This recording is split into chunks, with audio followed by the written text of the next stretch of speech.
Hi my dear friends, welcome back to the world of light. So ഇന്ന് ഞാൻ ഹിസ്റ്ററിയിലെ ടോപ്പിക്കായിട്ടാണ് വന്നിരിക്കുന്നത്. ഹിസ്റ്ററിയിൽ മഹാത്മാഗാന്ധി ഇന്ത്യയിൽ വന്നതിന് ശേഷമുള്ള പ്രധാനപ്പെട്ട 3 സത്യാഗ്രഹങ്ങൾ ആദ്യം നടത്തിയ ഒന്നാമത് ചമ്പാരൻ സത്യാഗ്രഹമാണ്.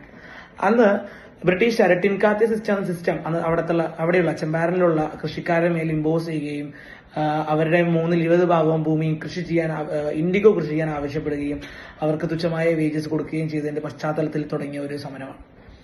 അതിനുശേഷം ഒരു വർഷം ശേഷം 1918 ഫെബ്രുവരി മാസത്തിലാണ് അഹമ്മദാബാദ് കോട്ടൺ മിൽ സ്ട്രൈക്ക് നടക്കുന്നത്.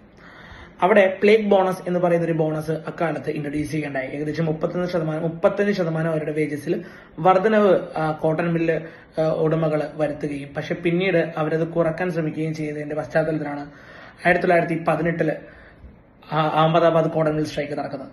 പിന്നെ അവിടെ നിന്ന് വെറും 7 ദിവസങ്ങൾക്ക് ശേഷമാണ് ഗുജറാത്തിലെ കേദ ഡിസ്ട്രിക്റ്റിലെ കേദ സത്യാഗ്രഹ മഹാത്മാഗാന്ധി കണ്ടക്ട് ചെയ്യുന്നത്. അവിടെയും പ്ലേഗും അതുപോലെ തന്നെ ക്രോപ്പ് ഫെയിലിയർ ഒക്കെ കൃഷി നാശനഷ്ടങ്ങളൊക്കെ ഉണ്ടായ പശ്ചാത്തലത്തിൽ അവിടുത്തെ ജനങ്ങൾ വളരെ കഷ്ടതകൾ അനുഭവിക്കുന്ന കാലഘട്ടത്തിൽ പോലും ബ്രിട്ടീഷുകാര് ടാക്സിന്റെ ഇളവ് നൽകാനോ ഒന്നിനും തയ്യാറായിരുന്നില്ല.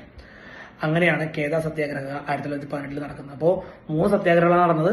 ഒന്ന് ഏപ്രിൽ 10 1917 ചമ്പാരനും, പിന്നീട് 1918 ഫെബ്രുവരി മാർച്ചിലുമായിട്ട് അഹമ്മദാബാദ് കോട്ടൺ മിൽ സ്ട്രൈക്ക്, പിന്നീട് 7 ദിവസം കഴിഞ്ഞിട്ട് 1918 തന്നെ നമ്മുടെ ഈ പറയുന്ന കേദ ഡിസ്ട്രിക്റ്റിലുള്ള കേദ സത്യാഗ്രഹം നടന്നു. ഇതാണ് 3 സത്യാഗ്രഹങ്ങൾ. എല്ലാവർക്കും മനസ്സിലായി വിചാരിക്കുന്നു. അടുത്ത വീഡിയോ ആയിട്ട് വരുന്നവരെ സ്റ്റേ ട്യൂൺഡ്. ബൈ.